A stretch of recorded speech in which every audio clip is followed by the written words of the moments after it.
What's good, everybody? It's your boy David. Today we are at Hilltop Artist, an educational studio in Tacoma, Washington.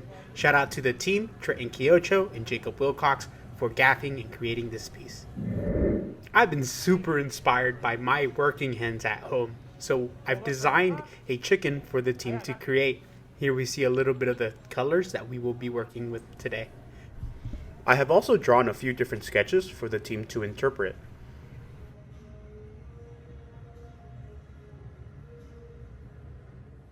We begin with heating up the color inside of a reheating station. It's about 2300 degrees Fahrenheit. I chose an enamel white for the body of our working hen. Here we are preparing it for the coloring application. By getting the white extremely hot, we can then snip it free from the rod.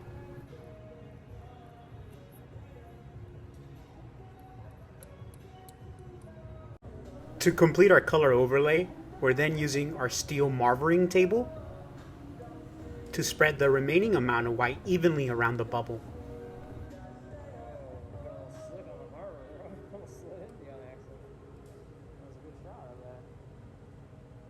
Since we're getting the surface hot, we're also kind of pushing the bubble on the inside. So by then blowing air, we can reestablish a bulbous shape. And a round or symmetrical shape will always adhere more material. And the glass is kept inside of a furnace. It's about 2100 degrees Fahrenheit. Now it's time to determine the scale of our working hen. Right now we have about 2 gathers of clear glass. We're going to be taking one more gather of glass. It's just going to give us more material to work with. And using our wet pattern newspaper, we can ensure that we have a bulbous shape to gather. And we're never in a rush to gather another layer. As always, the interior core will stabilize, making it easier to gather and collect more glass. When we've gathered a little bit too much glass, we can use gravity to help us eliminate some of the excess material. And this is called a strip gather. Oftentimes, our marver is our worst enemy, simply because it steals a lot of heat away from the glass. However, we take advantage of this by cooling the bottom half of the bubble, which will become the base. Now that our bubble is set up and prepared, let's separate the usable amount of glass from the actual blowpipe. Using a pair of jacks, we can squeeze down our first constriction, which will separate the body from the blowpipe, and then a second jack line that will separate the head from the blowpipe. Now that we have the basic shape of the head and the body, it's time to switch the orientation of our working hen.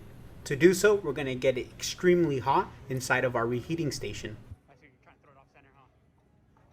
And we essentially have one chance to make everything look pretty good. We're going to pull a point. This point will eventually become the tail of our working hen, but it's also going to be a handle to kind of move the glass around. So this is a really advanced move. Again, we only have one chance to get it done correctly. And I want to give a special shout out to the team, Trenton Quiocho and Jacob Willcox, for creating this while I record for all you wonderful people. So make sure you like and subscribe. Using a pair of cork pads, we can then begin to refine everything.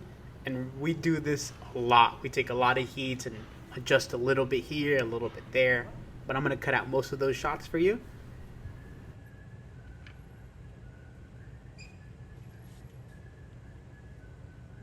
When we use cork pads, there's also a lot of just burnt cork residue left on the glass. So it's also very important that we wipe away, or even using some compressed air to blow that away, because that cork can actually almost bake onto the surface. And a lot more refining continues. A lot more. I can't stress enough how many of these that I kind of cut away for you all, but we go back and we continue, and we don't stop until it looks perfect. Now that everything looks right, we use a tungsten drill bit to drill a hole on the base of our chicken. This hole is how we will continue to introduce air after we have transferred it onto a different rod. The punty is the transfer rod. And this punty is made on a blowpipe.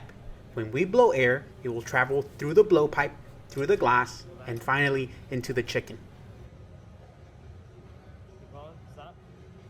This punty is only temporary, so we squeeze down another jack line, another weak spot, that we can break the chicken free from later on.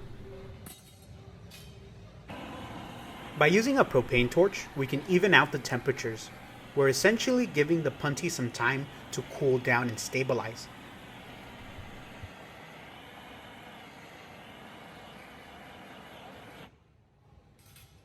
Once the punty has stiffened enough, we can break it free from the first blowpipe by adding a few drops of water to the jack line.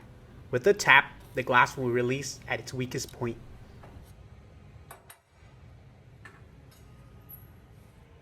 With our transfer complete, it is now time to focus our attention on the head. There's a giant hole where the blowpipe once was, and this is preventing us from introducing air. So let's fix that. And this flame is crazy hot. It's about 4,500 degrees Fahrenheit. It's a mixture between oxygen and propane, and we have to be extra careful that we're not burning away our colored glass or even boiling away our clear glass.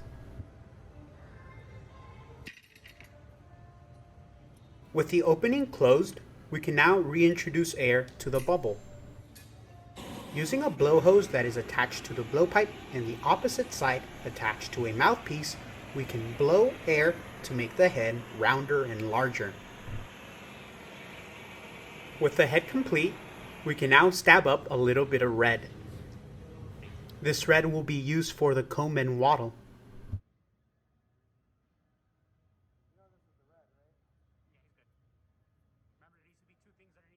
Using a pair of crimps, we can flatten out the comb.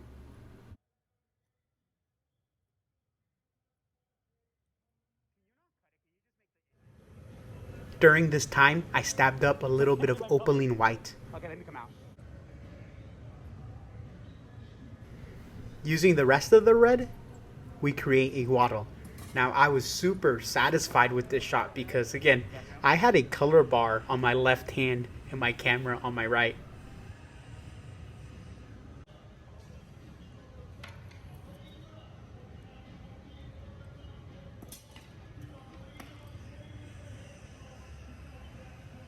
Once split in half, we can isolate another heat using our torch to make them flat.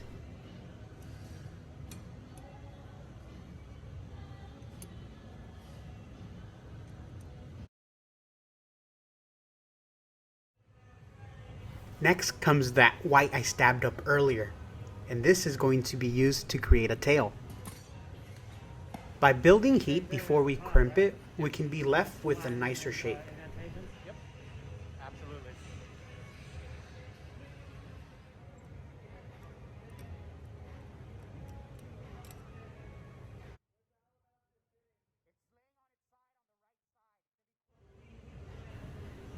Using almost a butter knife, we can create the finer details.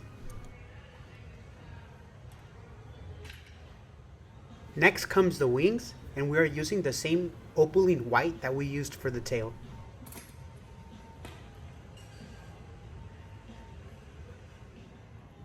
Snaps the wrong way, David.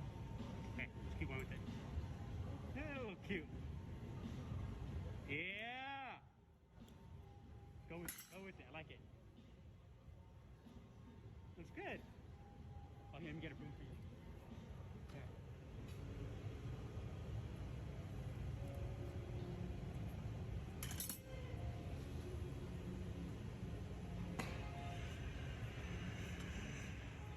We are using a pair of cork pads to lay the wings flat.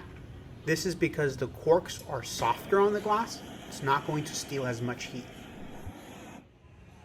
Using our torch and our butter knife, we can create more of a feather-like pattern. Next comes the yellow for the beak. Oftentimes, the color will look red, orange, and even black due to its heat and not the actual color. Before we continue, we're going to take a moment and take a few maintenance heats. just ensuring that the coldest parts, like the wings, the tail, the beak, and the comb, are warm enough that they're not going to stress and crack. With everything at a good stable temperature, we can now focus our attention back to the beak.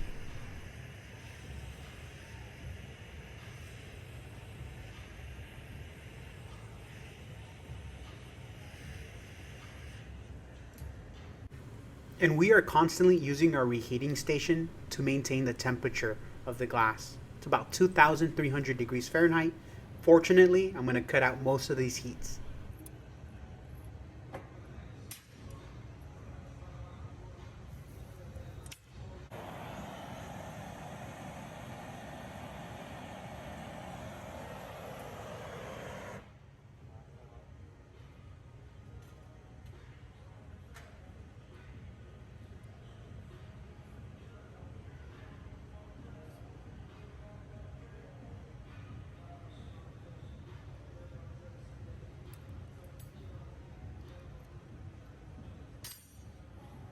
And there's a lot of attention to detail.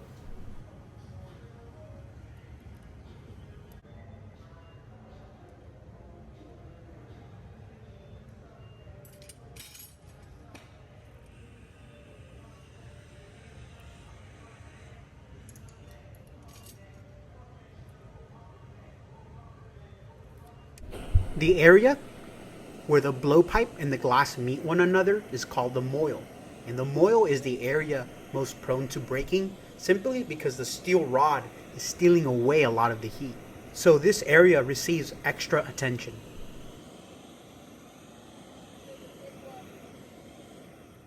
Next comes the eyes using a black stringer. While I build up heat on the moil area, we're also going to be building heat on the eye. Essentially, we are trying just to create some more depth.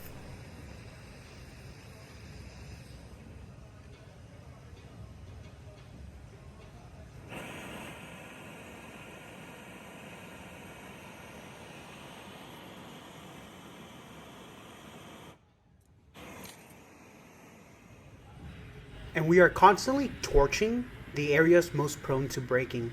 Mass hold heat, so the thinnest parts, like the tail, the comb, the beak.